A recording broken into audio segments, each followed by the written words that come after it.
Good evening, good evening, good evening. Who am I here with today? Klutch Onetake. Come on, man.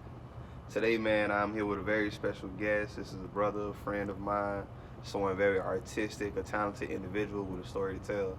And so, the purpose of this is pretty much to get a person's testimony and have it come from them. The reason we want it to come from them is because my mother could give you an account of me, and true enough, she's seen me through all of my ages of life, but no one has walked in the shoes that I have like I have. And the only person that knows you better than you is God. All right. So it's always good to hear it from the horse's mouth. Other people, they remember, and sometimes it gets distorted when it comes to you and outside of their reality. But with you, it's always real to you. All right. So, man, today I want to get the realest parts of you. What has been real to you, for you, what is real about you, and what do you plan to give to this world. But we're just going to start simply with saying, how old are you, where you from, and maybe a fun fact. All right. So I'm 32 years old. I was born April 30th, 1991. Where, if I can ask? I was born in Haiti. Uh-oh. Yeah, I was born in Onetake, if anybody's familiar with that. Come on, shout out. Yep. And so you moved over here at what age? I was about 2 years old. And when I first came to America, I moved to Manhattan, New York. Oh, man. Yeah. Manhattan, a busy city, right? Yeah, I don't remember much of it, but from what I from hear, what we what I hear. see. Oh, man. Okay, Yeah. so we start in Haiti. Little baby boy, we get about 2 years around the folks. Yep. We move over, and now we're in Manhattan. It's a busy city. Life is going on. Yeah. Parents are getting adjusted. And then at what point do we start to come south? So it wasn't until my mom paperwork got together, because when I first moved to America, I was back and forth from America and Haiti for a while. So I first came with my dad, and then I would go back and spend some time with my mom, and then in between that, there was another child born, which is my second sister, or my first sister, and then in between that, there was another child born, my third sister. So we was you just the doing first child? Yeah. We was just doing the process of the paperwork process of just getting the visa and then getting the permanent residency and stuff like that. So it wasn't until about, I want to say 96, 97 that we came to Florida. First it was in Miami, and then Delray Beach is where we situated ourselves permanently. And that was about 1999 when my mom came. Hey, so I'm loving the timeline.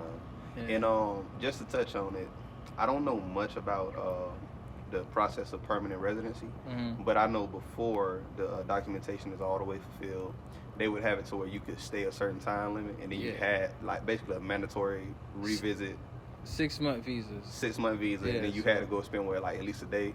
And you had to at least be away for 3 months, I believe. And then you could come back. You can come back. And so y'all would leave for the 3, right? Come back, and then she would continue the process. Right. Well, my dad would continue the process. So for a while, when my mom first came and she ended up staying past her visa time, she was considered an illegal. So yeah. So they're like one of them we maneuvering. Right. Okay. But eventually things get right. The paperwork goes through, and so now you can move as you wish. Right. And so she and your father decide on Miami. No, Delray Beach. Delray Beach. Yeah, we weren't in Miami long. I believe the reason why we were in Miami was that's where most, like, my dad's immediate family was at the time. So Miami was probably like months in Miami before Delray Beach was an actual thing. Because Delray Beach is where I started school in New York. I remember learning how to write cursive in New York. And then I also started school in Haiti too. So between the back and forth, I was always in school. Actually, I didn't even learn to speak English first. I learned to speak Creole and French first. So that's how back and forth I was. Man. Yeah. But it's lovely though, man. This makes for a great story, bro. Thank you. And so now Miami becomes somewhat of a couple month in transition. It's just like a stop and go. Yeah. So we get to Delray, and What's your first impression of Delray? What's your first friend? School? How was that? The first friend that I can remember and recall was Presley Matherin. That was my first friend that I actually made that I can recall saying that was my friend. I remember little bits and stuff towards like the end of elementary school, but really I remember mostly just middle school and high school. Those were the most impactful for me in Delray Beach. And I would say the most influential thing about Delray was the diversity that it offered, because I mean, I heard about racism, but I didn't know what racism felt like or experienced it till, unfortunately, when I moved to Gainesville. And that's when I felt my first little dash of actual, people treat you different because your skin color is different. So you found a little dash of it? Yeah. Little DoorDash. It was more than a dash. It was a sprinkle. Okay? Ooh-wee. But, yeah, that's how that was. Because Delray Beach is very, like, you got white people, you got black people, you got Hispanics, you got Islanders, African American, and you got Publixes where it's just white people.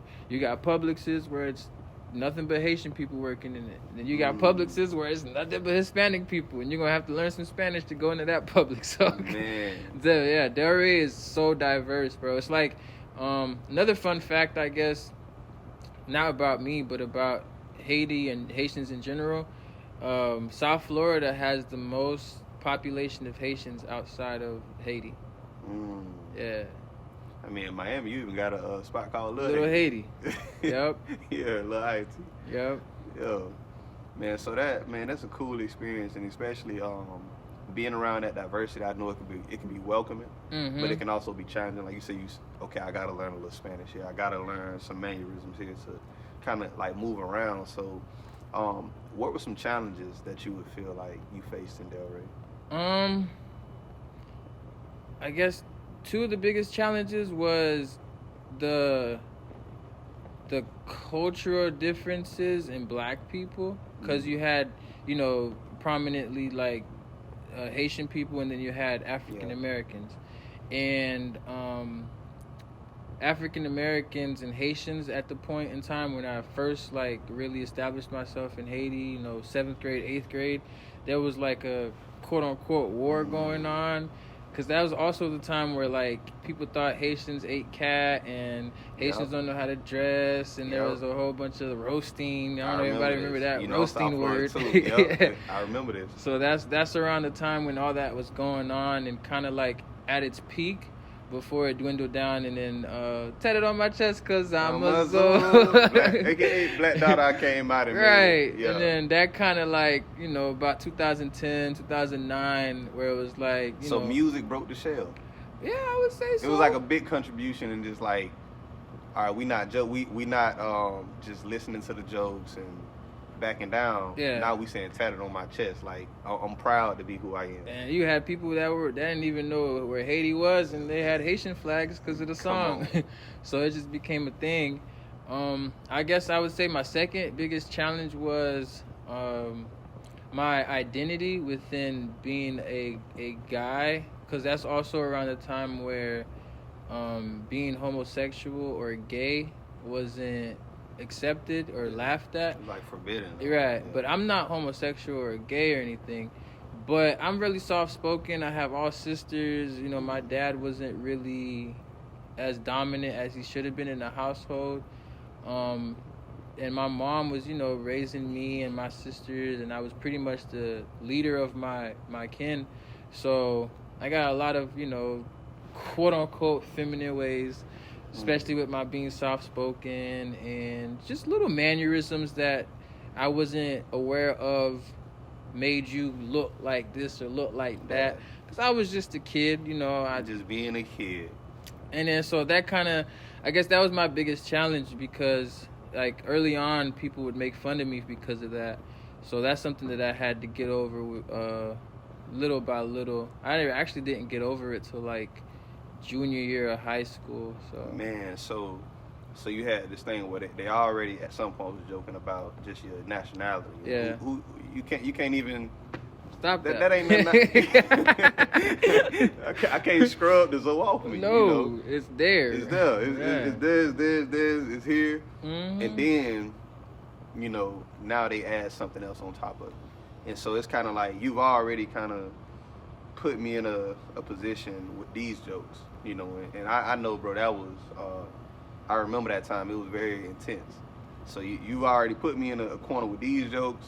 We get over that hump, and you find something else. And now this one is, the first one was like towards my whole race. Right. Now this one is like, you nitpicking at everything I do, the way I talk, walk, say things, how I handle myself.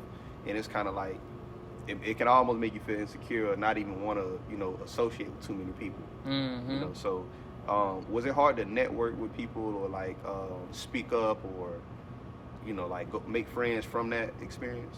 No, actually, that's what made networking and speaking up a lot easier for me. Because at one point I started to realize people can think whatever they want to think, and it doesn't change who I am or how I am. So, and in actuality, like, the people that were being made fun of, like gay people, they kind of were my friends, you know? Like, they were like, hey, you all right? You know, like, they were the ones checking on me most of the time because they felt for me. Then, to the point where people actually, like, thought that, yo, he's gay for real. And nothing wrong against gay people, but that's how it went down. So, it taught me not to judge people on a deep level. It taught me to be accepting of people and their ways and how they want to express themselves and how they want to live their lives, and, you know, not make them feel awkward or, you know, insecure about their life choices. And that I also understood that their life choice didn't have to affect my life choice. So within that, it gave me character. It gave me a new perspective on life. I feel like a better perspective on life. And it gave you empathy. Empathy, yes. And I took that with me for the long run. And I still got it now. Man, you know, most people when they, I won't say you got bullied. You know, that's what it could be, but I won't label that. That's exactly what it was. Okay. Most when I was in high school, I did an AVID class. I did a project about bullying, so I had to make a shirt against bullying. Yeah. And but man, a lot of times when people get bullied, at some point they become the bully. You know, to someone else that they can't. You know, and I don't know. I understand why, because I've done it before. I'm gonna be honest. Yeah. But I also, you know, I'm older now, and I can also say with a logical mind, I don't understand why. Right. Did you ever find yourself in a predicament where you became the aggressor towards someone Yeah, else? I did. I did. I actually did. Because look. You took the power back, bro? I took the power back, bro. And I abused it. Because through all that, not letting it affect me on the outside, it did affect me on the inside, but I was so solidified within myself because I was in church a lot. So I never really had quote-unquote friends at school, so all my friends were at church. So it never really affected me on that level where I didn't feel comfortable with my friends and comfortable with the people that I was always around. And I started to realize, hey, girls like me. And one of the main reasons why they started calling me gay is because I had a whole bunch of friends that were females, but I wasn't doing anything with them, like sexually or anything like that. I just genuinely knew how to conversate with women, knew how to, you know, because you come from a whole house, a whole household of females. Anybody should know how to conversate. Or it's gonna be around. me. So, Exactly. But they took that and flipped it. And then once I realized, wait, all these girls like me, you know, I started, you know, exploring the girls that like me, taking boys' girlfriends and stuff like that. Yeah. Who's gay now? And then, you know, I played basketball, so I realized, wait a second, they don't really, it's not that they don't like me, it's more so they're intimidated by me. It's more so it's like a fear, so they have to put me down before I realize how far up I am. And so when I realized how far I was on the ladder, you know, I started looking down a little bit, you know, like, hey, I'm up here. That's why they treat me like this. So Man. I did take advantage of that. And then, you know, being made fun of so much, it made me a good make funner back. Yeah, I was yeah, able yeah. to make fun of people back. So at one point, roasting competitions, there was no competing against me. I was making people cry. I was making people mad. I was making people slam Because you knew how stuff. to hit those points. Exactly. Without letting my points be hit back. Because now what you got? I'm gay, but I'm not gay. Everybody know that now. Yeah. So it's yeah. like, you know.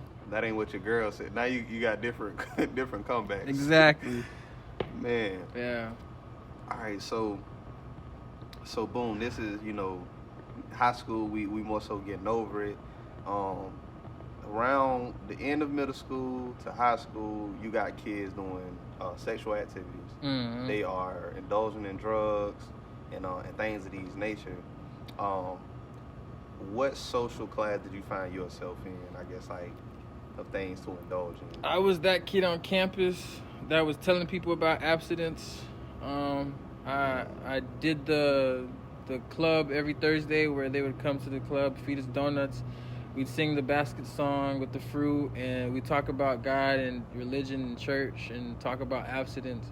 And I was one of those kids that, hey, don't say GD, don't use the Lord's name in vain, or you're gonna go to hell for that. I was that guy. Very pinpoint, pure. And so you have a relationship with the Lord at this point in time, even at an early age. Yeah. Do you feel at some point, because a lot of times having that early age relationship, when puberty hits, it's almost like they clash a bit, because now new urges get introduced that haven't been submitted to God, I would say. Yeah. Early on, all your kid ways have been submitted, but now adult ways are coming in. Right. And so, how did that clash look? It didn't look too bad until college, actually, because I didn't lose my virginity till I was about 19. So I guess I had a little bit more practice with dealing with certain stuff beforehand, because I was under the impression that I'm still under the impression that it was bad to have sex out of wedlock, to have kids out of wedlock, things like that, of that nature. So even when I started indulging, there was always this cloak of guilt on my back, conviction. At the time, did it feel like conviction or condemnation? Both. Yeah, I felt like you was early in it, so I felt like I was throwing myself to the pit, like, oh my God, on purpose. Like what, lions? With lions and all, yeah. So, it wasn't until about 19, 20 that I actually started dealing with that kind of thing. And then after my first year of college in Indian River State College, and then I came to Gainesville in 2011. Indian River State College, where is that located? That's Fort Pierce. That's Fort Pierce. Yeah, about an hour away, hour north of Delray Beach. Hour north of Delray. Yeah. And so you did 1 year there? Yeah. Okay, cool. I didn't even know you went there. Yeah. That's cool. And then when I came to Gainesville, that's when I would say stuff like that started clashing a lot more. Yeah. Do you feel like the area, terrain, how tight packed the city is, kind of also contributes to you rubbing shoulders with more of these adult ventures? Honestly, it might have been just the fact that I wasn't around my church people. So it was like a little bit easier to do something, quote unquote, get away with it. Yeah. Even an hour away is like kind of close. I can almost smell Delray. Right. But 4-5 hours, now we like, I'm out here. Yeah, it's kind of like what happens in Vegas stays in Vegas. Yeah, what happened in Gainesville stays in Gainesville. That's the Ville. So, now what was the maturity of these adult ventures? Like, it goes from, of course, sex, fornication. Yeah. What gets added on along that walk? Drugs. I started selling drugs, doing drugs, passing out drugs, drinking a lot more. I've always, growing up Haitian, they don't really shun you too much for, having a sip here and there, even underage.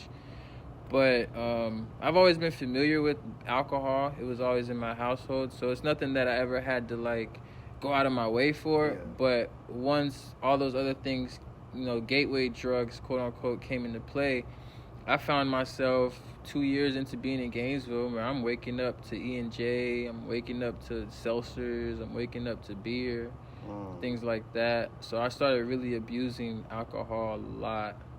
I would say more than even like, cause my main drug was weed. I did try other stuff in between that, but I never, none of it really stuck to me. It was like, that ain't it. Yeah, so the weed and the alcohol stuck heavy. Yeah, I would say. And we know that's those two alone is enough. And so, did this bring about a mindset change? Because now you kind of, you stepping out, you dipped your toes in the water. Now you kind of at the ankles. I wouldn't say a mindset change, because my mind was always like, this is wrong, this is not right. So that never went away, me feeling guilty about it. But I would say maybe an acceptance, or I started giving myself leeway here and there for stuff. I still felt like, oh, don't steal, don't rob, don't kill people. Well, yeah, I'm gonna stay away from those stuff. But then I gave myself little leeways to be able to be like, okay, alcohol is okay, but I don't think it ever start saying like they drunk in the Bible, Yeah, nah. I always knew that this isn't quote unquote the most accurate, appropriate way to go about myself. Because the one thing that stuck with me was they gave me an example early on in life where even water could be a horrible thing for you. If you drink too much water, you could die. So I started making the excuse of, oh, as long as it's in moderation and kind of thing. But, that slips up a little bit. So it goes from a drink here, drink there, to waking up to it every day, waking up to it every other day. Yeah. And so, selling drugs was, I've seen people do it for different reasons. What do you feel like was your introduction and reasoning for doing it and kind of staying on that path? I just saw an opportunity where I didn't have to work under somebody else. And what initiated it was, I started for the first time paying bills when I came to Gainesville on my own, and getting financial aid and kind of blowing the financial aid. Still having bills to pay. And then I saw other people that I was buying weed from, like, hey, they're doing quite all right. Yeah. I'm social. I know how to tell people I sell, and I know how to, stay on the low ground with it, so, not to be too, hot boy and all like, I'm a dope boy, da, da, da. Like, I was just in the background with it, trying to just make some couple of bucks to pay rent or pay this or pay that. So that was my main motive with it, to pay bills, to get some money in my pocket. Man, did any sticky situations come out of that? A few. One of the most memorable ones was I got pretty much kidnapped, not adopted, but what's the word besides kidnap? It starts with an A. The aliens do it to you. I think it's adopted. Abduction. Abducted. Yeah. So, a cop one time caught me with like 2 grams on me, and he was basically like, where'd you get it from? And bro, I was in the back of the cop car for at least an hour. I can't tell you where he drove me at the time because I don't remember exactly. But I was around other police officers, and they'd question me, trying to figure out where I got. They wouldn't let you. They wouldn't just take you through the process of getting your punishment. No. They were trying to squeeze you out. Right, and that was the first moment where I felt like, wait a second, I'm really part of this lifestyle. I'm really living this whole cops pull you to the side and question you and pretty much kidnap you for some time just to scare you, get to the bigger person or whatnot. And so you passed rent at this point. We passed just making money. Bro, I was I had pictures of me, bro. I had a whole file for me. I was being, investigated, bro. For real. Yeah. So that was probably the scariest moment. But I guess the other scariest moment was me and my friend at the time that was selling with me. We had some Molly on us, and we got pulled over by the cops. And that was the first time that I felt the trouble of selling, or the trouble of being in the streets. And he had to hide the Molly in his right shoe. He hid it in his sock, and that was my idea. But just the fact that we got pulled over out the car, searching us the way they did, rumbling through us, like just that feeling right there was just like, dang, I'm really doing this. I'm really part of this lifestyle. Man, Yeah. I got a guilty question. What's that? Y'all got off? Like, Yeah. They didn't find it?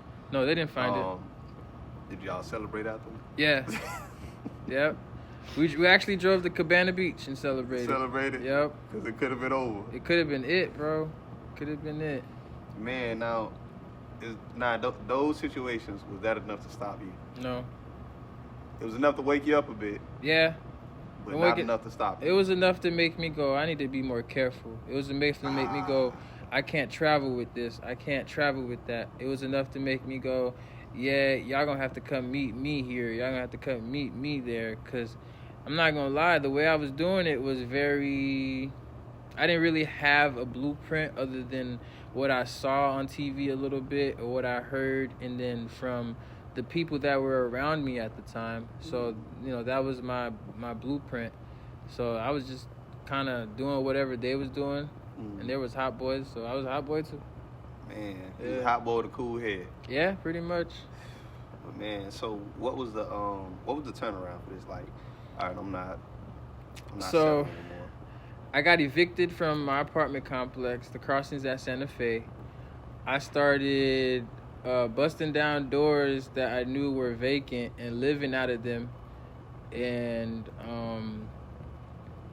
pretty much I started selling, because at the time when I started doing that, after I got evicted, I was on watch. So anytime I was in the neighborhood, the whole police squad got called to look for me. Man, The maintenance crew, the front office crew, if anybody spotted you, They- they knew you from the side, 100 yards away. they made it a mission to let's go get him. So I started selling at Santa Fe College. And when I started selling at Santa Fe College, the police there caught on to me, right? And there was a few times where I was like, yo, I'm looking to my left, I'm looking to my right, I see cops. But I'm not, thinking anything of it. But there was one specific day in particular where it was a cop to my left, a cop to my right, a cop in front of me, and a cop behind me. And it looked and seemed as if, I'm still not sure to this day, but it looked and seemed as if they were inching closer and closer to me. And I used to sit by the bus loop. If anybody's familiar with Santa Fe College, I used to sit by the bus loop where the library was. And that's where I, got my deals off. I had a little box, it was a phone box, and it had the weed in there, and then it had also a scale in there so I could scale it out. So that day, I said, you know what? I can't walk away with this because I was so paranoid. I left it under my seat, walked away, and when I walked away, no one followed me or anything, but I stayed around the corner to watch what was happening, and one of the lady cops that was, watching me, she went and picked up the box, looked through it, and was like, and that was my last, actual being a drug dealer interaction. I just So completely... you watched her Yeah. pick it up. Mm-hmm. Like, how long after you left that spot she went? Probably 5 to 10 minutes. So she waited, coast Yeah. cleared, and went and checked your exact location. Mm-hmm. And that lets you know they was, yeah. I had no other conclusion after that.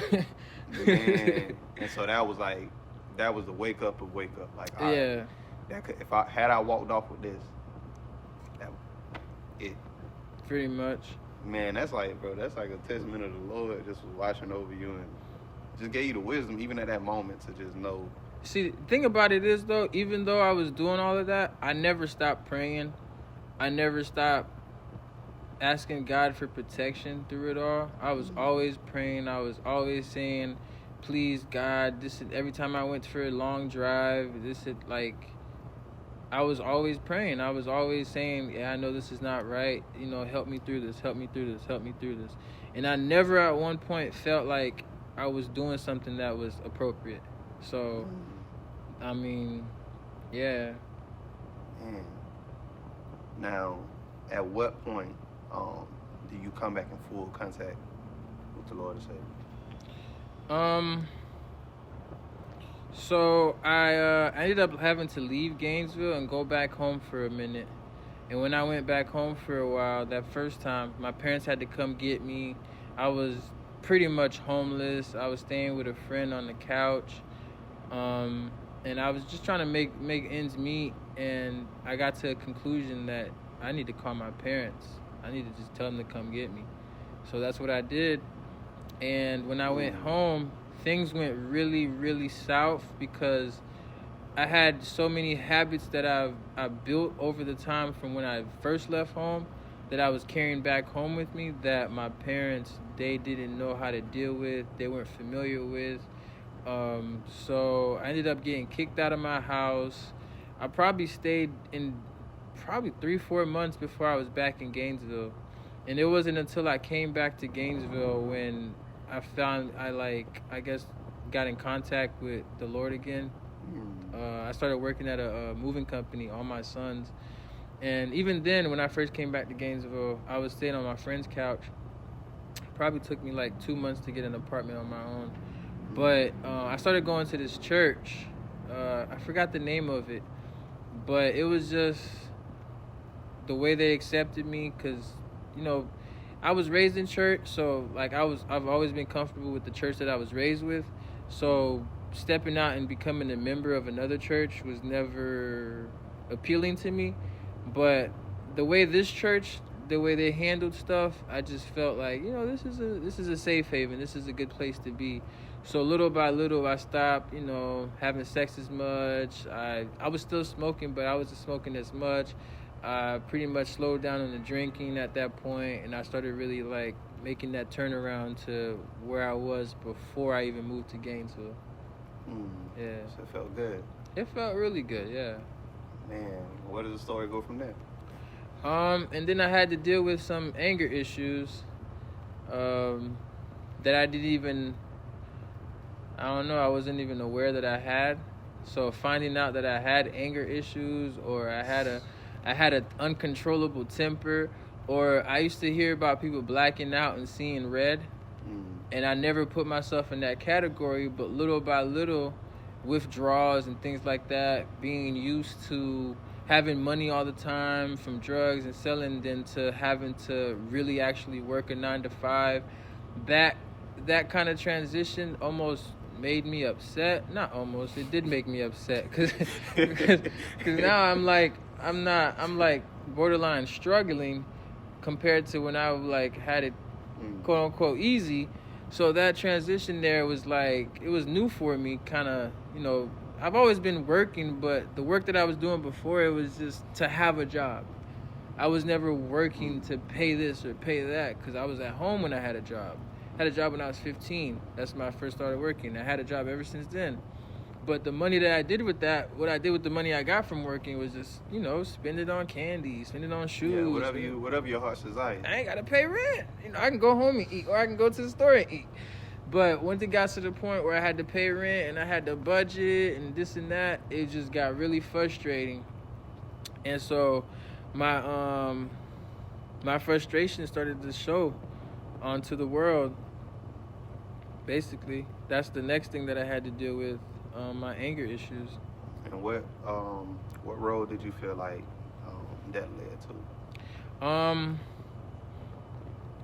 Arguing with women.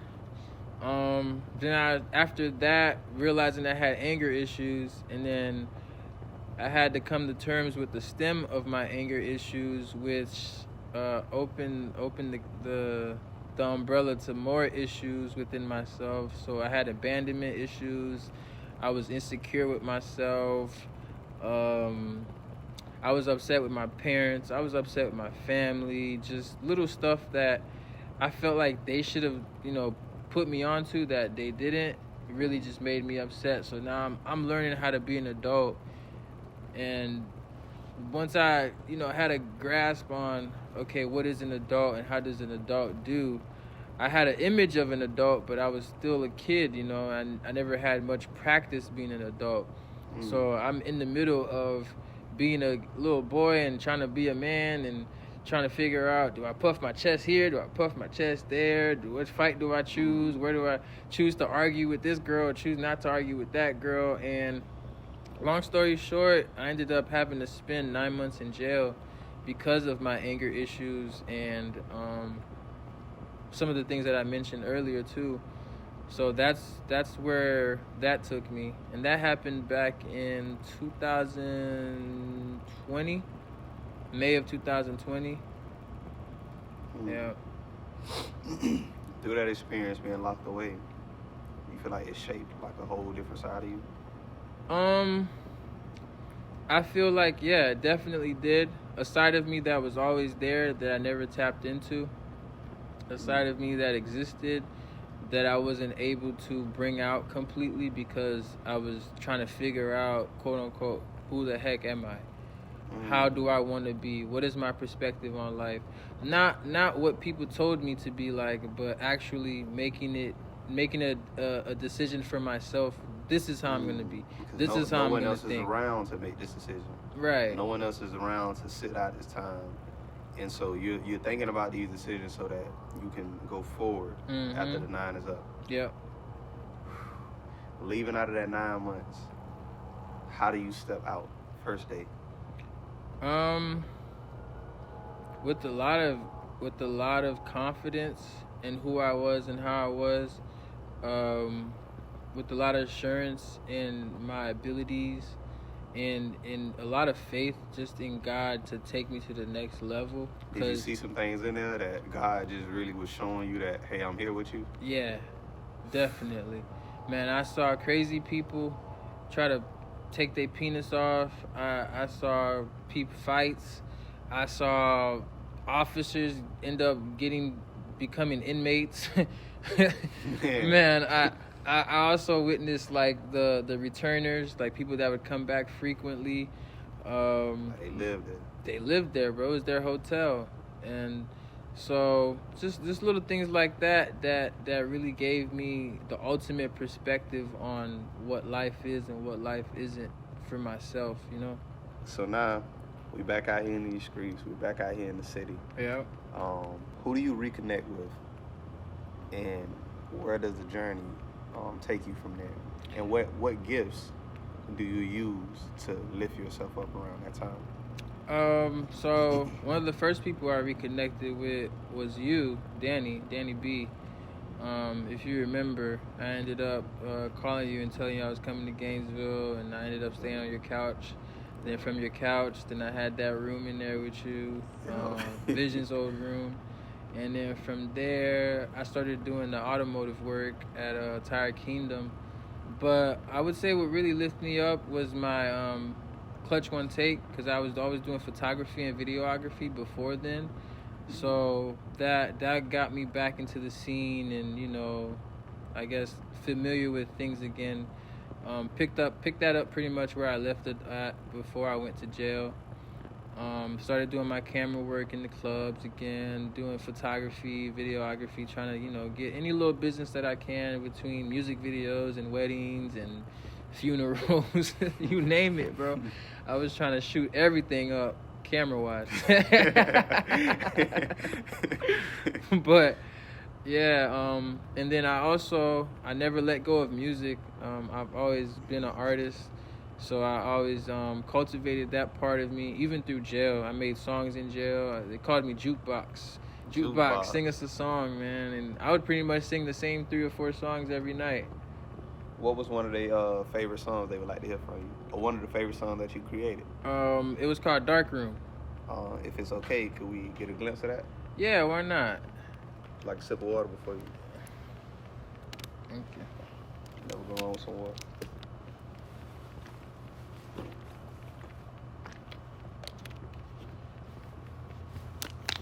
So yeah, it went over a little something like this.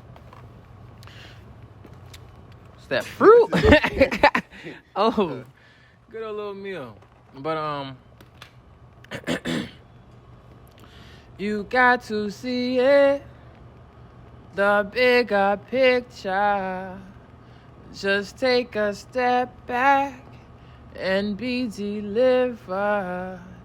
Must learn to focus, to see reality. Let it develop into a masterpiece. It takes time in a dark room. Time in a dark room. It takes time in a dark room. Oh yeah, time in a dark room.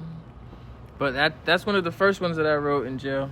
Oh man. Yeah, most of the songs were a cappella. Well, all the songs were a cappella because there was no instrumentals and beats to work with. So actually, jail made me a better singer because I had a chance to really practice my voice, practice my tones, my voice control, and things like that. So came out of jail a better singer, a better artist, a better writer, a better composer. Yeah. All around, better person. Better person, for real. Yeah. So, I want to ask, it was 2020, 9 months, COVID, boom, we get out 2021. Right now we're in 2023, headed to 2024. Between that transition, do you feel like it's been an uphill battle? And where at on that hill are you now? I do feel like it's been an uphill battle because, like, when I first got out of jail, even the air was different. The lighting was different because I was always inside one way or another. Yeah, I did get some rec time, but even rec time was an enclosed place. So you just saw the ceiling or the sky, I mean. And so it was not much of outside. And then when we did see outside, it was through glass doors or glass windows. So, yeah, that was like even walking on the concrete felt different, bro, because I was always so used to even, steady ground that even little bumps and things I had to adjust to again. Little social skills that I kind of lost because I really didn't mingle too much in jail.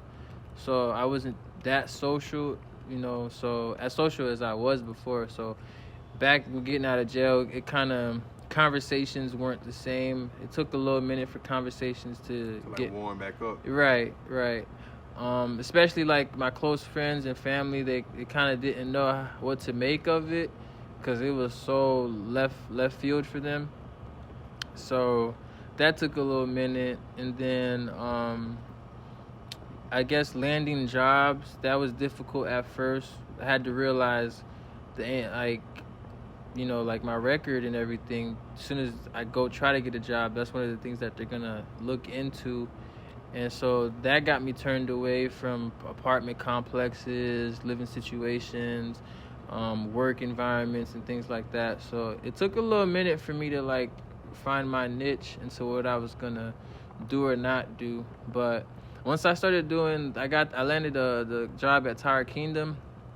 And then from Tire Kingdom, I met Chris Wilson, who was, he had a power washing business.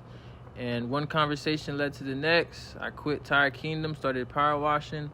And the uphill battle got a little easier after then because he wasn't really worried about my past. He was just worried about now and how I was going to work my work ethic then. So I got a chance to prove myself through him. And to this day, I got promotion after promotion from working with Chris Wilson Exteriors. I'm actually a manager there now. Got my own little work crew whenever I go to work. So, yeah, and at this point, I feel like I'm at the top of the hill, and it's about to be a snowball effect. Yeah. It just becomes bigger and bigger. Yep. So I'm just at that point where it's like I can see not only the top of the hill, but I'm so far up the hill I can see the bottom a little bit. The village over there. So a couple more steps and I could just take a dive. So man, what do you how do you feel like the future is gonna look for you? I always feel like the future is gonna look bright for me. I always expect positive outcomes. I always expect more things to be grateful for. So I believe my future is bright. I have a lot of goals and aspirations, and I hope to see them through, every single last one of them, if God willing, one way or another. So. And then what would you say to that young listener out there who's they can either be headed down that path, Right. they've just moved away, and they're realizing their freedom, um, they just got out of the system or are breaking away from certain habits, and they may be in a spot where they don't see up. Hmm. What would you say to that person? Well, I would say once you get to the bottom, the only way to go is up. Um, to not lose faith in yourself, to not give up because little things happen in life. Because life is not about it always going good. Life is about learning curves. Life is a roller coaster. You're always gonna find yourself with some situation, and I believe the key to life is having the right perspective through each situation. It could be a really good moment, or it could be a really horrible moment. Just finding that balance and consistency within yourself to know what drives you or what doesn't drive you. I feel like is the most important thing about living life. Knowing your why, knowing the purpose behind your dreams. Also knowing your don'ts, because you can know your whys but know your don'ts, and that could be a downfall for you too. So everything happens for a reason. Everything is a learning curve. It's always been a blessing to me when bad things happen, because it shows me how to avoid that the next time around. So learn from your mistakes. Mistakes are there for you to learn from them. Learn from your mistakes. We're all gonna make mistakes. The only person that quote unquote didn't make mistakes was Jesus Christ himself. So learn from your mistakes. Don't expect you not to make mistakes. Expect to make mistakes, but also expect to rise above your mistakes, whatever they may be. And nothing is impossible, man. Nothing. There's absolutely nothing that if you can see it in your mind, you can make it happen in real life. If you can imagine it, it's something that's attainable. No matter what people say, no matter how much people say, don't try this, don't try that. Try and trust yourself. Try and have faith that it will work out, because the only way you fail is when you quit. So don't ever fail. Don't ever give up. Man, what would you call this chapter in your life?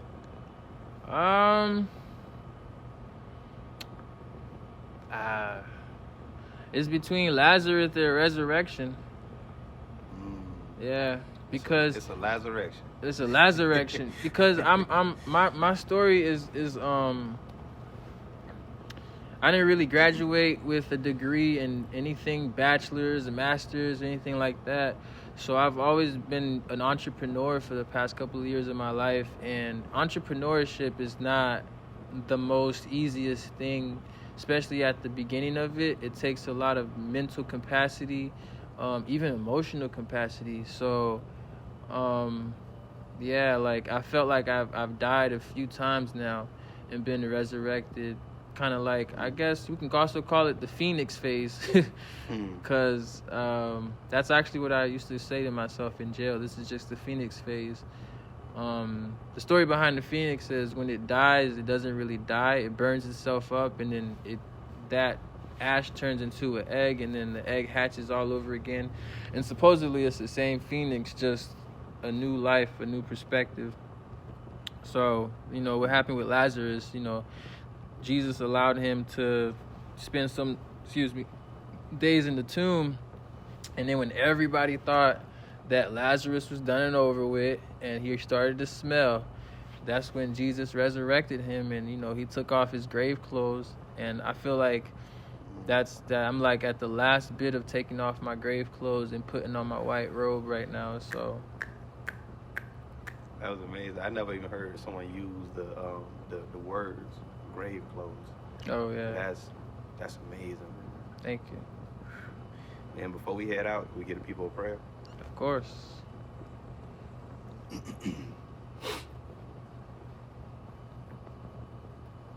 Dear Heavenly Father in heaven, I come before you, Lord, to thank you for life, to thank you for existence, to thank you for another opportunity to be alive and give our best. I ask you that you open us up mentally, emotionally, spiritually, and let the physical aspects of life not get to our spiritual aspects of life, because we're not living in the physical world. It may be a physical world, but we understand that this is also a spiritual world. So help our mentals out, help our hearts out, help our emotions out, help the youth, help the people around us that need it the most, so we can have the spiritual eyes that we need to have to be able to see the mission that we should be going on for day by day. Because it's not about the past, it's not about the future, it's actually about right now, right here in the moment, and that's where the most impact gets made. So I thank you for that, Father, and allowing us to still be able to breathe and look forward to life. Bless our families, bless our friends, bless the things that we come into contact with on a daily basis, whether it be good or bad. Help us to know or help us to have the intelligence to know when we need to be smart or when we need to be wise, Father. Just be with us throughout our lives and continue to do what you do best. In Jesus' name I pray. Amen. Amen. And I thank you so much for coming on the show today. Coming on camera, giving them the deeper, innermost parts of you, your testimony. Yes, something sir. that can't be refuted or denied, something that can't be taken from you or written by another man as brilliantly as you. And man, I just thank you for being brave enough and courageous enough, because it's a lot of people that would never speak up and say what has been done, what needs to be done, and what will be done. So Klutch, I thank you. Amen. You want to say anything before we head out? Maybe where they can follow you?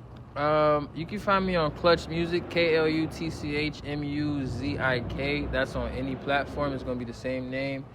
And I guess the last thing I would like to say is don't give up on yourself. If you have a goal, if you have a dream, and you feel like it's what's going to make you feel the most alive, don't let anybody shut your light out. It doesn't matter if you're 5. It doesn't matter if you're 55 or 75 or 85. We all got more life in us as long as we are able to breathe. So, continue living that good life. I feel like the world is coming to a part where we're starting to realize that all these physical things, money and, jewelry, gold, cars, women, and indulging in certain things is not really the way to go. So don't be afraid to step out of that matrix. Don't be afraid to step away from that light into another light, because there's, different aspects of life. And don't be afraid to be lame. Don't be afraid to be a geek.